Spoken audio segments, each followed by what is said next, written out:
Well, guys, welcome to Ways to Track. So we have got three different options that we can look at when we are tracking using MyFitnessPal. There are always more than one ways to skin a cat. So let's get a look at this and get the best option possible for you in order to get the best results. So tracking, as we know, is like a really handy tool that we can use to monitor your calorie balance and to notice any patterns that you have when you're eating, to maybe help get you more energy and fuel for your workouts, to help you recover better, and to help you have a better balance between eating well and having nice treats and going out at weekends and all that kind of thing. So whether you're looking to gain weight, if you're trying to put on some muscle mass, if you're trying to lose some body fat, whatever your option might be, you might be looking at trying to eat more calories and be in a calorie surplus. You might be looking to be in a calorie deficit and bring your calories down. So whichever option it is that you're going for, there will be a way for you to manage your calories. Everyone struggles at some point with their calories, whether they, end up stuck in a bit of rut with it, they get fed up tracking if they've been doing it for a while. All these things are completely normal. If you are totally new to tracking, be sure to go and look at the Track Like a Pro video where I break down how to use MyFitnessPal in a lot more detail. This video today is just looking at different ways that you can track. So this is probably more for people who are more used to tracking and have had some experience tracking. If you've never used the app before, then please go back and watch the Track Like a Pro video, because it'll be so much more beneficial to watch that first and have an idea of how to use MyFitnessPal and then come on and do this. Okay, so if you've not watched that video yet, go and do that just now and then come back to this. But if you have an idea how to use MyFitnessPal and you've been using it for a while, then this will be really beneficial to give you some different options on how to get the best out of the app. So first things first, as always, make sure if you've downloaded the MyFitnessPal app, which I imagine you would have if you know how to use it already, make sure you ignore the preset calories and macros, because the ones that MyFitnessPal will give you are not going to be great. They don't take into account your own personal situation. Now, I will have given you calories and probably a protein target. So make sure you enter the ones that I give you. Again, if you don't know how to do that, it's in the Track Like a Pro video. I'll show you how to do it. But if you haven't done it yet, make sure you're working from the calories that I give you and not the ones that MyFitnessPal gives you, because they're just wildly inaccurate. Okay, so I'll have given you ones for a reason, so please follow those ones and make sure that they are entered. And also unsync your activity tracker, your Fitbit, your smartwatch, your Apple Watch, whatever it might be, because it is going to add on exercise calories to your target. Again, I talk about that on Track Like a Pro. We don't want inaccurate calories being added back onto your daily target, because if it's saying that you've burned 300 calories of exercise that day and you try and eat those calories back, you might have actually only burned 100 calories and you're going to be coming out of your deficit because you're going to eat back 200 calories, and it's just going to mess with your calorie balance. Okay, we don't exercise to burn calories, so make sure you turn that activity tracker off and unsync it from the app, because it's just going to throw your energy balance all over the place, and we don't want that. So now that we've dealt with that, let's have a look at the options. So there's different ways to track your calories. You can log as you go, you can pre-log, and you can log ahead. The last two sound kind of similar, and to be fair, they kind of are, but I'll discuss them separately because they can help with if you're going out and you have events and things coming up, for example. So it's good to use that. Now, everyone's different. You might find it easy to just log as you go. You might be someone who prefers to do it ahead. These are just ways to help if you feel like it's a bit of a chore doing MyFitnessPal, tracking all the time and constantly feel like you're logging away. Then these are just different options that you can look at to help you get the best out of that and make it work for you. Okay, so let's have a look at these ones individually. First, we're going to look at log as you go. It's the simplest way to track. It's basically, as you eat something, you track it and that's it taken care of. Or if you're about to eat something, you track it and that's it done. So if you wake up and you're going to have your breakfast and you're like, right, today I'm having this, and then you log it and that's it. You might not know what you're having for your lunch. So when it comes to lunchtime, you're like, right, this is what I'm going to have. And then you add it all in. And then same goes for your dinner, and then any other foods or drinks that you might have throughout the day, you just add them in as you go. And that's it. And it's really simple. The main thing is you just make sure you're working towards your calorie target. Okay. If you are maybe not someone who cooks very much, if you probably eat more ready meals, or if you have like food that comes in packaging like crisps or anything like that, then it's really easy to just scan the barcode straight into the app as well. That's really straightforward. And yeah, it's a really good way to get used to using the app, because you have to type things in, look for it, or add foods in, that kind of thing. So it can be a really good way to get to know the app. The cons, however, can be that it can be quite time consuming, because every time you eat something, you need to then open up MyFitnessPal, log it in, and yeah, it can become a bit of a pain in the bum. And I know for a lot of people, they do get a bit scunnered trying to do that all the time and having to just constantly feel like they're tracking things on the app. And also it's really easy to forget to do it. So if you're not in the habit of doing it and a full day's gone by, and then you get to the end of the day and you're like, oh, what did I have today? What did I eat? And then you can forget to put things in, you can leave things out, you can forget to have the correct measurements in. So you're just kind of winging it, and then it's just going to be really inaccurate. It's not going to be a good reading of what you've consumed for the day, because if you're forgetting to log foods, if you've maybe left certain things out, it can cause you to be either over or under your calorie target, which isn't great, because if you're under your calorie target and you're trying to gain muscle, for example, you're trying to gain weight, then you're not going to be in a surplus, and that's not going to help you gain that weight.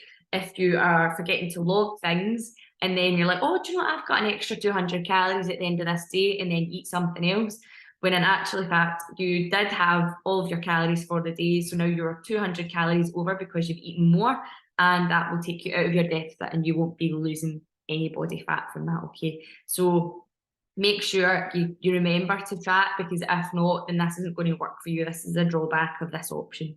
And yeah, it can start to feel like a bit of a chore. You just feel like you're constantly having to log everything. It feels like such an effort.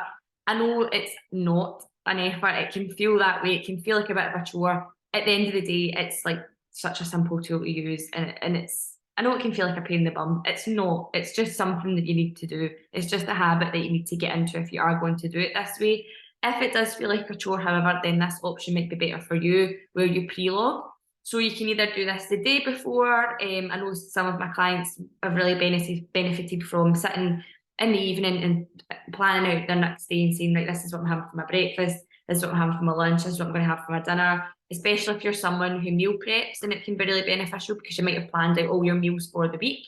And I know some people, not even the night before, they do it for the full week, and they say, right, this is what I'm having. If you're someone who maybe has like the same breakfast every day, most of us do, to be fair. We're kind of creatures of habits, and breakfast is just kind of one of those things. If you eat breakfast, then it's just like a box to tick. It's just something to take away your hunger in the morning and get you set up for the day. We're not really getting fancy with it for a lot of the time. And for most of us, we don't have the time to have big elaborate breakfast or get too fancy. So if you're someone who maybe just has your yogurt and fruit or something every morning, and you're like, why am I tracking this every single day? You can save it as a meal. Again, I show you how to do that in Track Like a Pro, where if you have common food pairings, then you can create that meal. So it might not necessarily be a recipe, it's just a meal that you have. It's certain foods that are flung together. So you might have your porridge every morning, or you might have like yogurt and berries and some honey on it, and you just save that, and that's those calories tracked, and that's a regular meal you have. You can save that for the entire week, so you can go Monday, Tuesday, Wednesday. For the full week, you can add that in, so that's breakfast taken care of. Then you might be like, well, I've made chili for my lunches this week. That will take me up to say Wednesday. And then I know that I'm going to cook something on Wednesday, and that will do me Thursday, Friday, Saturday, whatever it might be, however it is that you do it, you can log that for the full week. And then you say, well, I know that I'm making this for dinner this week. And it's just such an easy way to do it. And that means your full week is logged, your calories are already mapped out. And then if you need to, you can edit it as you go.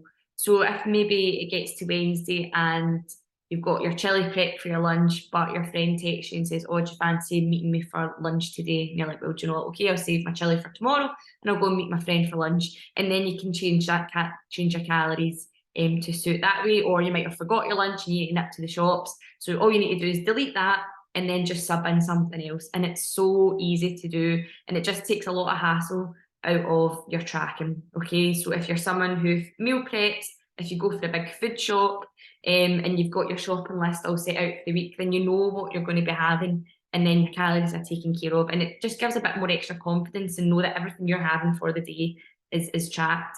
The cons might be that you're not able to plan your week. You may, you know, be working away, for example, and you've not been able to food prep like that, or you don't know what you're going to be having if you're on the go, if you're out and about, you just don't know what you're going to be having, so you can't actually do it. You might be able to track certain things, so whilst you're away you might even know, well, I'm still going to have like this for my breakfast every morning, or you can have a rough idea, and again then you just edit it as you go.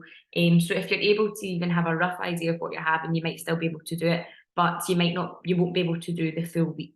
Okay, so it won't work for you that way, but you still can do it to a certain extent with certain meals if you are able to. You might not be someone who does a big weekly shop. You might go to the shops every day or every other day, so you're not getting a big, you know, amount of shopping in. You're not prepping all the meals in advance. So this might not work for you, again, because you don't know what you're going to be having. So it might benefit you to do it a day at a time and just log the night before and say, well, this is what I'm going to have tomorrow, and then again for the next day, and so on. It might do you for that. But if you're not someone who plans meticulously that way, if you don't have all your meals and stuff planned out, maybe in regards to if you've got kids and stuff like that, then you might know what you're going to be making for them, or you might have some social things going on, and you might be out in the evenings or something, and you don't know what you're going to be up to, then it might not be possible for you to do this option. But for the most part, I think for most of us, this is the easiest way to do it. And it's just, like I said, it saves time, saves any faffing about, and you can log it as you go. What I will say is, remember to edit if you do make changes, and if there are things that you have that aren't in the plan, then make sure you add them in. That includes any snacks, anything extra that you're having. Be sure to add it in, because if you're going over your calories, then you need to see where you're going over them. And if you're just having things but not tracking them, then you can't see it, and you might kid yourself on that you're still in your calorie target, whereas you might not be. And then the last one is logging ahead. So this is quite handy if you've got things coming up at the weekend, if you've got social events, if you've got a wedding coming up, or you're meeting your friends for brunch, or you're going out for drinks. Whatever it might be, it helps you look ahead and plan your week. So you might know that you've got something coming up at the weekend. It might even be that you've got a stream of things coming up. I know this is quite common in summertime, for example, when it's wedding season, and we all feel like we've got weddings happening every other weekend, or you know, fun things coming up, like there might be baby showers or barbecues or nights out, or we just tend to be a bit more sociable in the summer, I think. Or even coming into winter when it's coming up to Christmas and things like that, and you just feel like you've got things going on every other weekend. It's good for you to just kind of plan ahead and say, right, I still want to meet my targets. I want to stay on track, but I know I've got a lot of social things coming up. How can I do it? This is a really good way to do it. It involves a little bit of planning.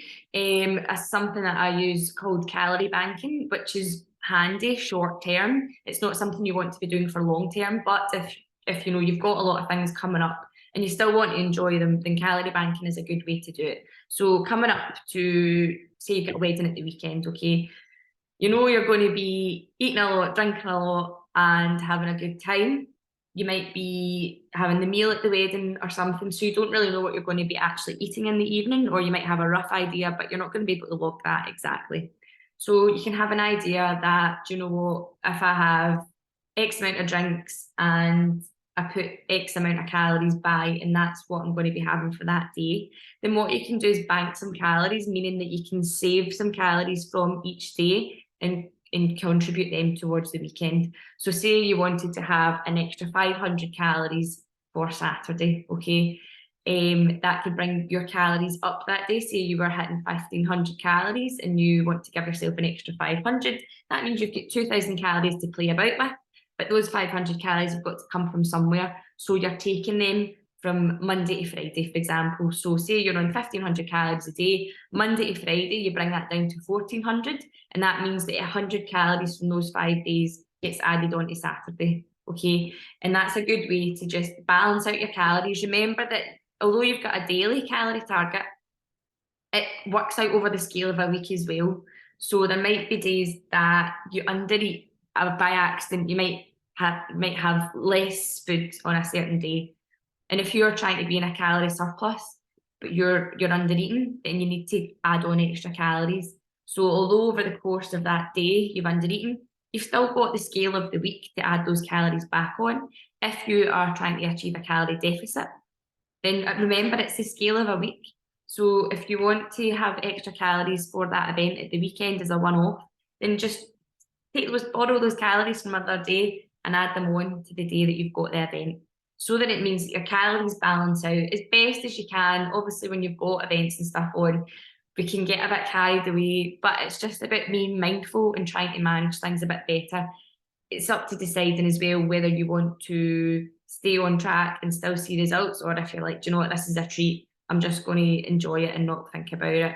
However, you do still need to be mindful that you might not see results for that week, you might not have made any progress. Okay, but that's a whole other story. This is just purely talking about ways that you can manage it. So it's a good trick to use, but like I said, you don't want to be doing it long term. You don't want to be fall into like a binge restrict kind of cycle for the weekdays and the weekends where you're on really, really small amount of calories just so you can have a big blowout every single weekend. That's not sustainable, and it's quite a unhealthy pattern to get into. So we want to avoid that. We just want to use this sometimes, not all the time. You might find it difficult to adjust your calories if you're in a calorie deficit and you're kind of just managing with the calories that you're on, you're finding that they're low enough.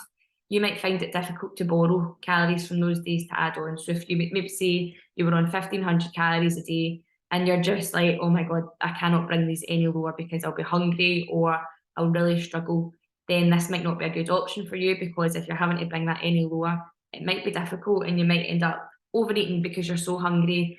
So yeah, that might not be a good idea for you to do that. Even if it is just for a once-off, it might not be something that you manage very well with. And again, it can create that poor calorie balance where you're taking calories from weekdays and adding them onto the weekend so that you can kind of go tonto and just have a bit of a blowout. We want to avoid that. So just being mindful of these options. It might work for you, it might not. It might be something that you can do in the once off, but it's not something you want to be doing all the time because it's not very healthy or sustainable.